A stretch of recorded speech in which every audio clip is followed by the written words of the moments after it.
반갑습니다. 오늘 말씀은 요한일서 1장 1절에서 4절 말씀입니다.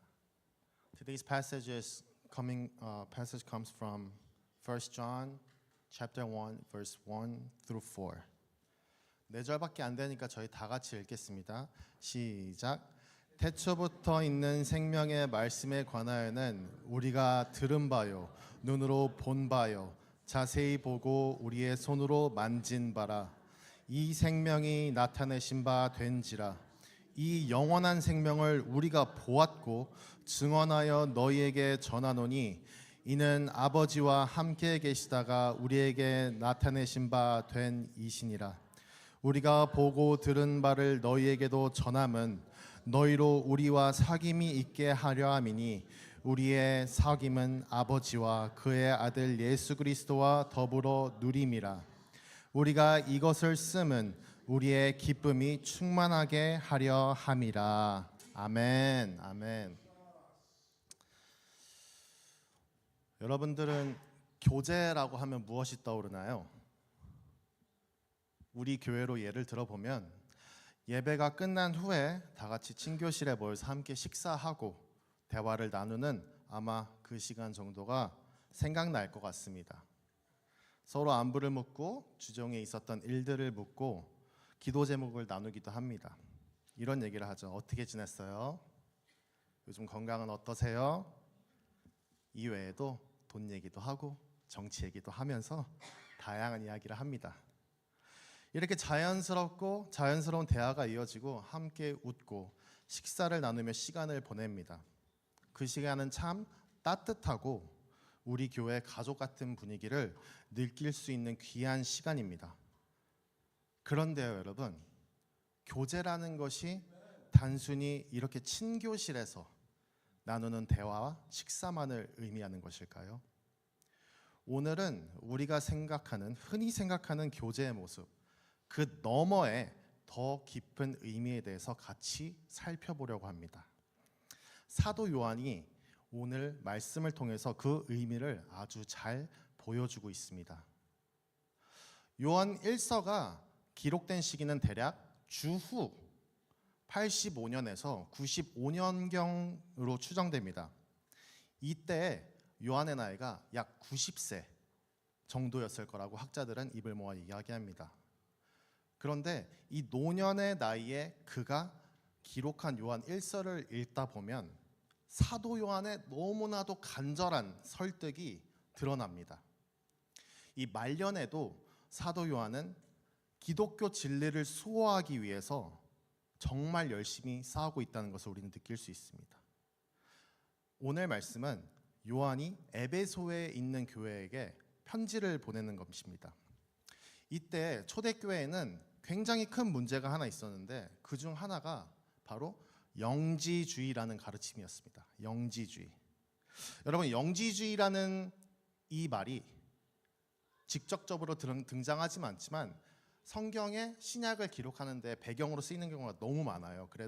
그래서 이 영지주의를 이해하시면은 신약 성경을 읽으실 때 이해하시기 정말 도움이 될 것입니다. 쉽게 말하면은 이거예요.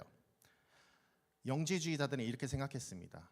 영적인 것은 선하다, 육적인 것은 악하다 라고 믿었습니다. 그래서 하나님이 선하시기 때문에 육신을 입을 수 없다라고 말했습니다. 결국 예수님이 실제로 육신을 입고 오신 것이 아니라 환영처럼 보였을 뿐이라고 주장하는 것입니다. 환영처럼. 이게 왜 문제가 될까요? 만약 예수님이 실제로 사람이 아니셨다면 십자가에서의 죽음도 환상일 뿐이고 부활도 그저 상징적인 이야기로 끝나버렸을 것입니다. 실제로 피를 흘리고 죽으시고 다시 살아나신 그 사건이 없었다면 우리의 구원이 현실이 아닌 신화 같은 이야기가 되어버리는 것입니다. 왜냐하면 그게 신화라면 진짜로 죄값을 치른 게 아니고 가짜로 죄값을 치렀기 때문입니다. 우리가 알다시피 하나님은 거룩하시고 정의로운 분이셔서 죄를 그냥 사하여 주시는 게 아니라 피값으로 사하였어야만 했습니다. 근데 이게 환상처럼 죽으신 것이라면 하나님이신 예수님이 십자가에서 죽으신 것이 사실 구원이 아니게 됩니다. 사도 요한은 이런 잘못된 가르침을 바로잡기 위해서 이 편지를 썼습니다. 그래서 그는 서두에서 아주 단호하게 말합니다. 태초부터 있는 생명의 말씀에 관하여는 우리가 들은 바요, 눈으로 본 바요, 주목하여 손으로 만진 바라. 요한은 내가 직접 보고 만지고 들었다라고 말합니다. 상상해 보세요. 요한은 예수님과 함께 걷고 예수님이 오병이어의 기적으로 베푸시는 것을 보았고 심지어 십자가에서 피 흘리시며 죽으시는 것도 눈으로 직접 보았습니다. 그리고 부활하신 예수님을 만졌습니다. 이게 상상이 아니라는 것입니다. 실제적 경험이라고 얘기하는 것이에요. 왜 그럴까요? 이게 복음의 핵심이기 때문입니다. 하나님이 우리를 사랑하셔서 사람의 몸을 입고 이 땅에 오셨다는 것, 그분이 우리와 같은 고통을 겪으셨고 실제로 십자가에서 죽으셨고 실제로 부활하셨다라는 것, 이게 만약 사실이라면 아니라면 우리의 믿음도 허공을 치는 것과 다름이 없습니다. 그래서 요한은 확신에 차서 말하는 것입니다. 내가 봤다, 내가 들었다, 내가 만졌다. 여러분, 이게 바로 요한일서의 출발입니다. 환상이 아닌 실제 역사의 한복판에서 일어난 사건을 통해 우리에게 복음의 확실성을 전하고 있는 것입니다. 그런데 요한이 예수님을 예수님이라고 말하지 않습니다. 예수님을 뭐라고 부르죠? 태초부터 있는 생명의 말씀이라고 부릅니다. 이 구절과 굉장히 비슷한 구절이 있어요. 요한복음 1장 1절입니다. 태초에 말씀이 계시니라. 이 말씀이 하나님과 함께 계셨으니 이 말씀은 곧 하나님이시니라. 이 한 절이 사도 요한이 쓴 모든 글을 이해하는데 아주 핵심입니다. 이 구절로만 책 한 권이 쓰여질 수 있을 정도로 깊은 내용입니다. 그런데 아주 함축적으로 얘기하면 예수님은 창조 이전부터 계셨던 하나님이시고 그분이 인간의 몸을 입고 이 땅에 오셨습니다라고 말하는 것이에요. 하나님께서 창세기에서 빛이 있으라라고 말씀하실 때 그 말씀이 창조를 이루었잖아요. 히브리적 사고에서는 하나님의 말씀이 곧 능력이고 실체였습니다. 하나님께서 빛이 있으라 하면 빛이 생겼듯이 하나님의 말씀은 곧 창조의 능력을 의미합니다. 그런데 요한은 이 창조의 능력을 가진 말씀이 생명 그 자체라고 선포하는 것입니다. 그 모든 생명의 근원이자 주체이자 존재의 이유가 하나님인데 예수님이 그 생명의 말씀이라고 하는 것입니다. 그래서 요한은 그 생명의 말씀, 하나님이신 예수님을 내가 직접 보고 듣고 만졌다라고 말하는 것입니다. 그런데요, 여러분들 생각에 이게 영지주의자들에게 설득력이 있는 말 같으신가요? 이거는 그저 요한의 경험입니다. 요한의 이야기를 요약하면은 태초부터 계신 하나님이 육신의 몸을 입고 오셨어. 그게 예수님이야. 내가 그분을 보고 만지고 느꼈어. 자기가 경험한 것을 주장하면 이게 설득력이 있나요? 절대 없습니다. 예를 들어서 제가 이렇게 말해요. 제가 어제 UFO를 봤어요. 외계인이 내려오더니 저를 UFO로 데리고 올라가서 제가 2시간 동안 놀다 왔습니다. 제가 걔네들을 다 보고 듣고 만지고 냄새도 맡았어요. 여러분, 제 말이 믿어지십니까? 안 믿어지시죠? 왜냐하면 말이 안 되잖아요. 지금 영지주의자들에게 하나님이 육신의 몸을 입으셨다라고 말하는 것이 이런 허무맹랑한 이야기라는 거예요. 그런데요, 요한은 제가 봤어요라고 하지 않았습니다. 요한의 증언은 단순한 개인의 이야기가 아닌 설득력을 가지려면 객관적 증거와 여러 명의 동일한 경험이 뒷받침되어야 됩니다. 그래서 우리가 보고 듣고 만졌다라고 이야기하고 있습니다. 여기서 우리는 사도들이거든요. 나 말고도 여러 명이 경험했다라는 것이에요. 공동체적 확증을 이야기하는 것입니다. 분명 증인이 많이 있긴 있죠.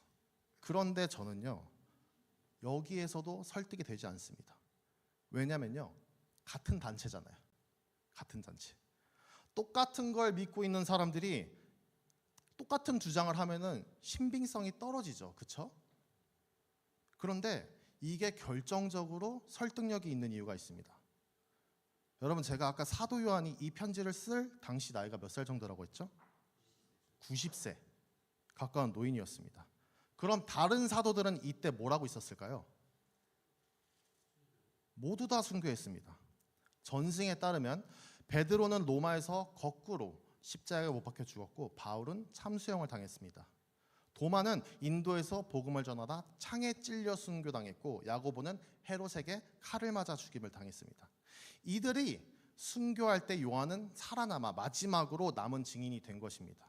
그리고 이들의 순교는 이미 세상에서 잘 알려진 사실이었습니다. 이 사람들이 무엇을 하다 순교를 했죠? 예수 그리스도의 부활과 복음을 전파했기 때문입니다. 단순히 예수님의 가르침을 전한 것이 아니라 그분이 죽으셨다가 살아나셨다라는 사실을 증언했기 때문에 목숨을 잃게 된 것입니다. 이게 어떤 의미인지 같이 생각해 볼게요.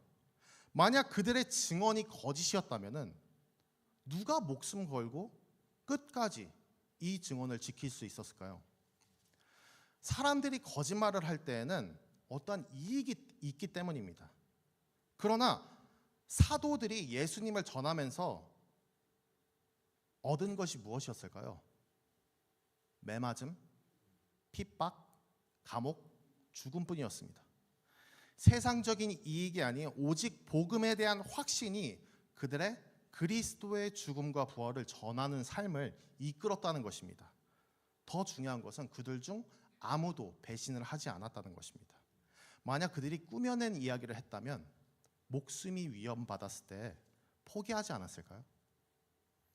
단 한 명이라도 우리가 거짓말을 했습니다 라고 말했더라면 기독교는 역사 속으로 그대로 사라졌을 것입니다. 그러나 모두가 끝까지 그 증언을 지켰습니다. 왜냐하면 그들이 실제로 보고 듣고 만졌던 예수님이 살아계신 하나님이시고 육신의 죽음이 지나 영원한 생명이 그들이 전하는 하나님이신 예수 그리스도에게 있다라는 사실을 알았기 때문입니다. 그래서 그들 사도의 공통된 증언을 우리는 신뢰할 만하다라고 이야기할 수 있는 것입니다. 그리고 그들이 목숨을 걸고 전한 이유 중 하나는 예수님의 명령 때문이었습니다. 예수님께서 부활하신 후에 제자들에게 마지막으로 남기신 말씀이 있습니다. 우리는 이것을 지상명령이라고 부릅니다. 그러므로 너희는 가서 모든 민족을 제자로 삼아 아버지와 아들과 성령의 이름으로 세례를 베풀고 내가 너희에게 분부한 모든 것을 가르쳐 지키게 하라. 이 말씀입니다. 부활하신 후에 생명의 근원이 어디 있는지, 주권이 누구에게 있는지 제자들에게 보여주신 후에 명령을 주십니다. 사도들은 이 말씀을 가슴에 새기고 온 세상으로 흩어졌습니다. 베드로는 로마로, 도마는 인도로, 안드레는 그리스로, 바울은 유럽과 아시아로 복음을 들고 나갔습니다. 제자들이 예수님은 왜 이런 명령을 제자들에게 했을까요? 자신을 내어주어 생명을 살리고자 했기 때문입니다. 그분 안에는 생명이 있었고 그 생명이 사람들의 빛이었습니다. 예수님이 없는 곳은 생명이 없는 죽음의 상태입니다. 그 생명을 알지 못한 사람들은 영원한 죽음 가운데 남겨져 있었을 것입니다. 생명의 말씀을 듣지 못하면 생명으로 들어올 수가 없습니다. 예수님은 죄로 인해 죽어가는 인류를 보시고 그들을 구원하시기 위해서 자신의 생명을 내오셨습니다. 사도들에게는 그 생명이 전해졌습니다. 그리고 사도들이 전해받은 예수 그리스도라는 생명을 땅끝까지 전하라는 것입니다. 사도들은 그 생명을 전하지 않을 수가 없었습니다. 왜냐하면 그들이 직접 듣고 보고 만졌기 때문입니다. 그 생명의 말씀인 예수 그리스도에게 생명이 있기 때문에 이를 본 그들의 마음 중심에는 하나님의 구원 계획이 모든 사람에게 전해지길 바라는 마음이 있었던 것입니다. 이게 선교와 전도의 본질입니다. 생명을 건네주는 일입니다. 죽음 가운데 갇혀있는 사람들에게 생명의 말씀을 전하는 일입니다. 사도들이 목숨을 건 이유가 분명합니다. 좋은 소식이기 때문입니다. 좋은 소식이잖아요. 만약에 여러분들이 죽어가는 사람을 살릴 수 있는 해독제를 가지고 있다면 여러분은 그것을 숨기고 혼자 간직하시겠습니까? 당연히 아닙니다. 사도들이 그 해독제를 가지고 있었습니다. 그 해독제가 바로 예수 그리스도 생명의 말씀입니다. 그 생명을 경험하면은 남들에게 안 줄 수가 없는 것입니다. 그래서 목숨을 걸고 전했습니다. 전도는 이렇게 어떤 다른 동기로도 할 수가 없습니다. 사람들의 인정 때문이 아니고 나의 자랑거리가 되어서도 아닙니다. 전도는 오직 죽어가는 영혼이 살아나기를 바라는 예수 그리스도의 간절한 마음에서 나와야 합니다. 그 외의 동기로는 전도를 할 수가 없습니다. 이렇게 선교와 전도는 다른 사람에게 예수 그리스도라는 생명을 전해주는 것입니다. 그런데 이 목적에 대해서 요한이 말하는 것이 상당히 충격적입니다.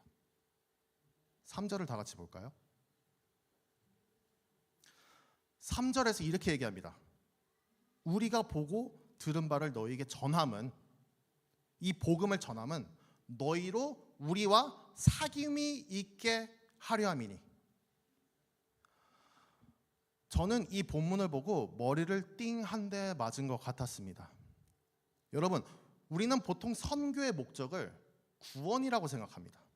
복음을 전하고 예수님을 믿게 하고 교회에 오게 하는 것, 이게 우리가 흔히 아는 선교의 목적입니다. 왜냐하면 생명이 살아나잖아요. 그것만으로도 충분한 목적이 되는 것 같은데, 요한이 말하는 선교의 목적은 단순히 복음을 듣고 구원을 받는 게 아닙니다. 요한이 말하는 이유는 사귐, 교제 하기 위함이라고 말하고 있습니다. 교제를 위한다고 말하고 있어요. 구원의 목적이 교제라는 것도 이해하기 힘든데, 저는 교제 자체가 목적이 된다라는 것 자체가 이해가 되지가 않았습니다. 이해하기가 힘들었습니다. 왜냐하면 교제는 늘 목적을 위한 수단이었거든요. 예를 들면 사업하는 사람들은 네트워킹을 통해 비즈니스 기회를 얻기 위해 교제를 합니다. 심지어 교회 안에서도 교제가 어떤 프로그램을 이루기 위한 하나의 수단으로 사용될 때가 많이 있습니다. 예를 들면 사역을 준비하기 위해 모이거나 성경 공부를 원활하게 진행하기 위해 모임을 갖는 것이 그렇습니다. 하다못해 저희가 그냥 친구를 만날 때도 만나서 무언가를 하기 위해서 만납니다. 그런데 교제를 위해서 구원을 하신다는 거예요. 교제를 위해서 그리스도께서 십자가에 달리셨다라는 것입니다. 이때 누구와의 교제를 얘기하면은 우리입니다. 이것은 사도들, 그리고 그 복음을 믿고 따르는 성도들을 의미합니다. 그들이 보고 듣고 만진 예수 그리스도를 증언하면서 형성된 신앙의 공동체를 말합니다.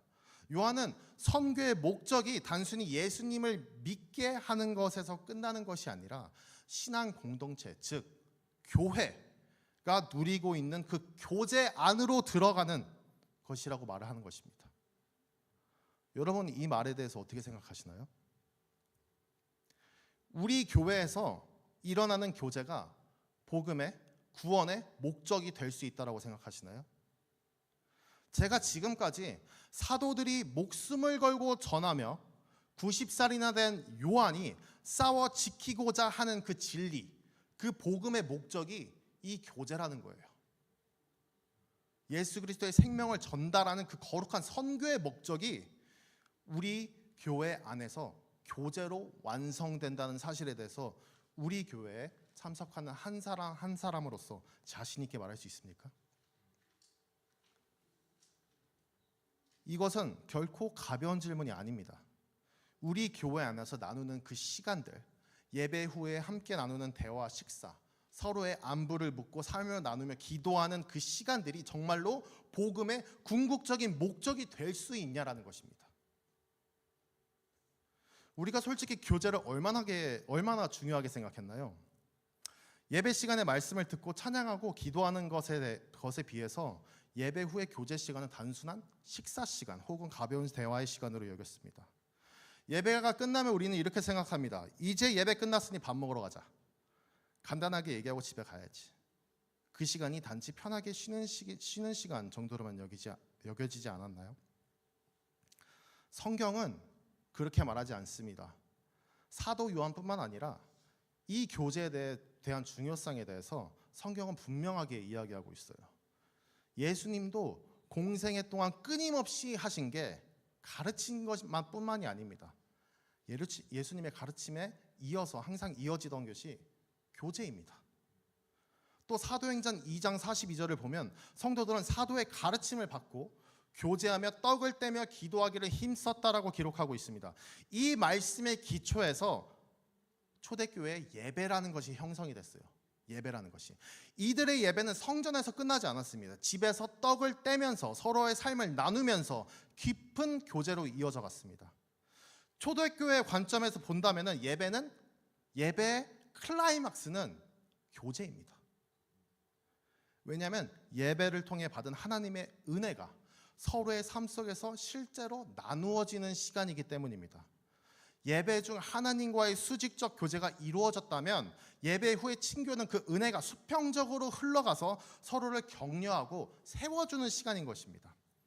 이때 우리는 단순한 만남을 넘어서 하나님의 사랑이 어떻게 서로의 삶에서 나타나는지를 경험하고 그리스도의 몸을 실제로 체험하게 되는 것입니다. 그래서 교제는 분명히 예배의 일부이자 완성이며 클라이막스라고 말할 수 있는 것입니다. 대체 이 교제가 무엇이길래 우리가 잘 못 느끼겠는 그것, 무엇이길래 구원, 영생을 주는 것조차 목적을 위한 단계로 만들어버리는 걸까요? 이 교제가 무엇이길래? 요한일서 1장 1절에서는 요한이 예수님을 우리의 구원자라고 표현하지 않고 태초부터 있는 생명의 말씀이라고 부릅니다. 여기서 태초라는 단어가 중요합니다. 요한이 예수님을 태초부터 존재하신 생명의 말씀이라고 전한 이유는 하나님이신 예수님께서 오신 목적이 단지 죄사하기 위한 것만이 아니라 태초라는 그 때를 다시 불러일으키는 기능을 합니다. 그리고 그것은 죄로 인해 깨진 교제를 원래의 자리로 되돌리기 위한 목적을 드러내는 강력한 선언인 것입니다. 하나님이 천지를 창조하시기 전에 삼위일체의 하나님, 성부, 성자, 성령님은 완전한 교제 안에 있었습니다. 그리고 인간을 창조하신 이유가 그 사랑이 넘치는 교제를 우리 인간과도 함께 나누고 싶으셔서입니다. 그래서 창조 직후 모든 존재가 완전한 교제 안에 있었습니다. 하나님과 인간, 인간과 인간, 창조 세계와 인간이 하나님과의 관계가 완전한 조화를 이루었습니다. 에덴 동산에서 하나님과 아담이 친밀하게 동행했습니다. 아담과 하와는 하나님과 완전한 교제 안에 있었습니다. 아담과 하와도 하나님뿐만 아니라 둘 사이에서도 완전한 교제가 있었습니다. 죄가 들어오기 전에 그 관계는 막힘이 없었고 온전한 사랑과 소통이 있었습니다. 그런데 죄가 들어오면서 그 교제가 깨어져 버린 것입니다. 하나님과 인간의 관계가 단절되었습니다. 인간 사이의 교제 사이에도 불신과 다툼이 생겼습니다. 예수님이 오신 이유가 이 교제를 회복하기 위함입니다. 그래서 요한은 예수님을 생명의 말씀이라고 말하고 예수님이 오신 이유는 하나님과 인간의 교제, 인간과 인간 사이의 교제를 회복하기 위함이다라고 말하고 있는 것입니다. 단순히 우리의 죄를 사해 주시는 것뿐만이 아니라 하나님과의 친밀한 관계로 다시 돌아오게 하는 것입니다. 다시 말해 구원의 목적은 잃어버린 창조의 본 모습인 완벽한 교제를 회복시키는 데 있다는 것입니다. 그래서 요한이 우리와 사귐이 있게 하려 함이니라고 말한 뒤 거기서 멈추지 않고 우리의 사귐은 아버지와 그의 아들 예수 그리스도와 더불어 누림이라라고 강력하게 선언합니다. 이것은 단순히 사람들 간의 교제로 끝나는 것이 아닙니다. 우리의 사귐이란 그리스도 안에서 하나님과의 깊은 연합을 말하고 있는 것입니다. 다시 말해 교회의 교제는 단순한 만남이 아니라 하나님과 생명적 연결을 이루는 자리인 것입니다. 그저 침묵이 아니라 하나님과 함께 교제하는 자리인 것입니다. 우리가 예수 그리스도를 통해 회복된 교제는 단지 사람들 간의 나눔이 아닌 하나님과 함께하는 사귐이기 때문에 그 자리가 영원한 생명을 경험하는 통로가 된다는 것입니다. 만약에 우리가 구원받고 천국을 간다고 했을 때 그곳에 하나님과의 친밀한 교제가 없다면 그게 과연 영생일까요? 아니죠. 그건 그냥 죽지 않는 상태가 된 것일 뿐입니다. 교제가 목적이 될 수 있는 이유는 진짜 하나님과의 관계 안에서 그분의 생명과 사랑을 충만하게 누리게 되기 때문입니다. 용서받고 천국에 가는 것을 넘어서 지금 이 자리에서부터 하나님 나라의 교제를 통해 생명을 누릴 수가 있는 것입니다. 4절로 요한은 이렇게 말합니다. 우리가 이것을 쓰는 것은 우리의 기쁨이 충만하게 하려 함이라. 이것은 바로 앞에서 말한 생명의 말씀, 예수 그리스도를 통해 이루어진 하나님과의 교제를 의미합니다. 성도 간의 교제를 의미합니다. 이 목적이 기쁨이 충만하게 하기 위함이라고 합니다. 하나님과 그리고 성도 간의 교제가 회복됨으로써 생기는 영적인 기쁨인 것입니다. 우리가 그리스도를 믿고 하나님과의 관계가 회복될 때 그 안에서 경험하는 것은 단순한 만족이 아닙니다. 그것은 영원한 생명에서 오는 기쁨입니다. 하나님과 동행하는 데서 오는 기쁨입니다. 이게 하나님과 아들 예수 그리스도와 더불어 누리는 하나님과의 그리고 하나님을 믿는 신앙 공동체의 교제에서 터져나오는 기쁨인 것입니다. 우리 교회의 현실을 솔직하게 들여다보면 예배 후의 친교 시간이 단순히 식사를 하거나 안부를 묻는 시간에 그치지는 않습니까? 우리가 나누는 대화 속에 영적인 나눔과 격려가 얼마나 담겨 있습니까? 서로의 신앙을 나누고 삶의 무게를 함께 짊어지며 기도하며 격려하는 모습이 과연 얼마나 있는지 우리는 돌아봐야 합니다. 초대교회의 교제는 예배였습니다. 교회에서의 교제가 단순한 시간 때우기로 끝나고 있다면 우리는 복음을 나눠야 하는 예배의 본질을 잃어버린 것입니다. 하나님께서 우리를 구원하신 목적이 단순히 개인의 구원에 그치는 것이 아닙니다. 교제의 회복이 목적입니다. 우리는 어떻게 해야 될까요? 먼저 우리는 교제에 적극적으로 참여해야 합니다. 두 번째로 교제가 예수 그리스도의 생명이 흐르는 시간이 되어야 됩니다. 서로의 삶에 관심을 가지고 서로의 신앙에 관심을 가져야 합니다. 함께 기도하고 격려해야 합니다.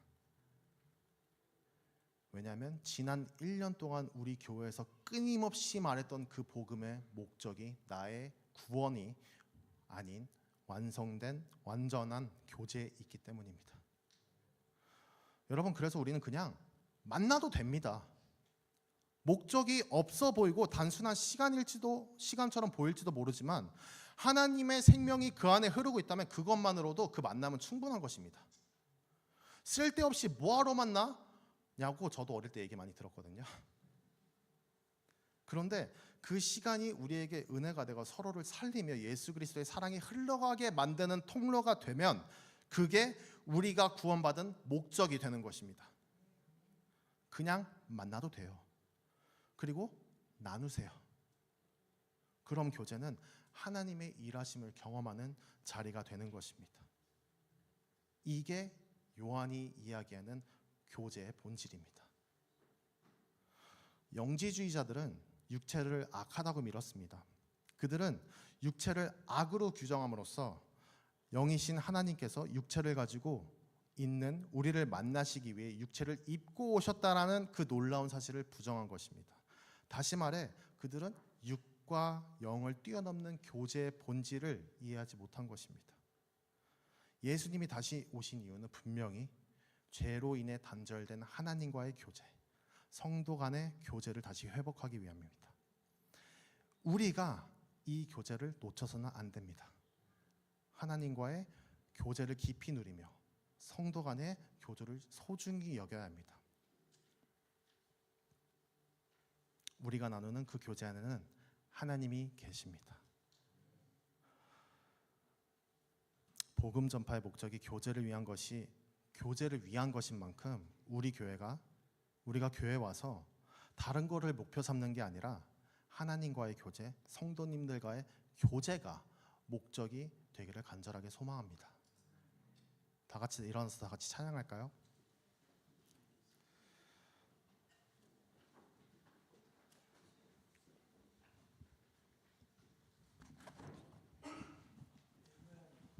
여러분, 교제가 가능했던 이유는 예수 그리스도라는 산소망이 있었기 때문입니다. 이 구원이 있었기 때문에 우리가 그 교제라는 하나님의 구속사의 목적을 누릴 수가 있는 것입니다.